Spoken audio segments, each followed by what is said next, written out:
Ben voilà, pour moi l'autisme, ça peut atteindre tout le monde, n'importe quel enfant, n'importe quelle personne.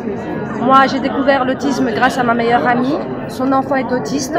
Souvent on ne perçoit pas cette maladie-là, il y a beaucoup de gens qui n'arrivent pas à la reconnaître parce qu'ils paraissent normales à premier abord, mais en fait ils ont des problèmes psychologiques et ils n'ont pas d'école, ils n'ont rien pour les aider, il n'y a pas assez de fonds pour eux et il faut les aider au maximum. En tout cas j'encourage cette association à faire tout pour eux, si Dieu le veut.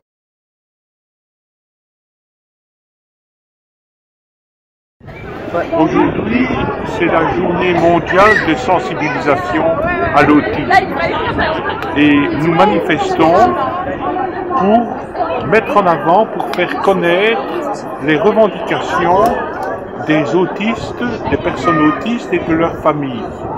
Les revendications sont les suivantes.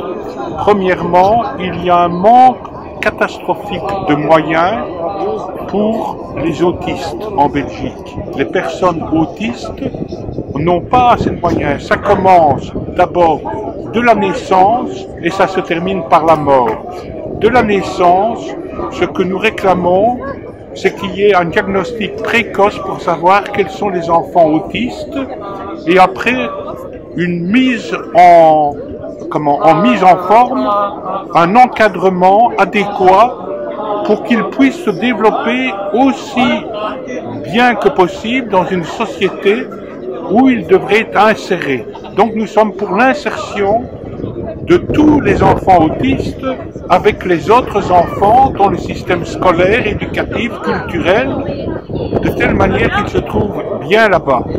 Puis il y a un second problème, c'est que quand les personnes autistes deviennent adultes, il manque énormément de place.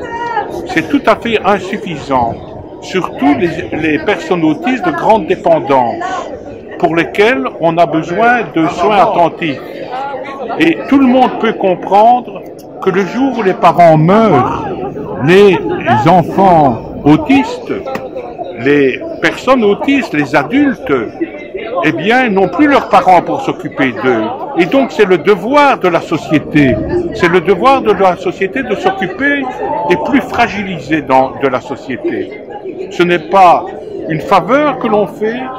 La société doit rendre compte qu'elle s'occupe de l'ensemble de ses concitoyens.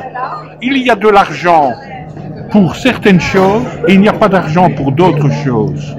Nous réclamons que les plus fragilisés dans la société reçoivent la part qui leur est due. C'est un phénomène de solidarité. Voilà.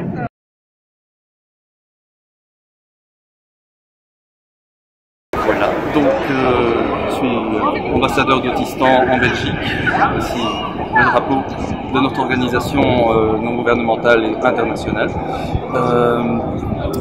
avec pour but de défendre la cause des autistes en fait, qui sont trop souvent mécompris et rejetés.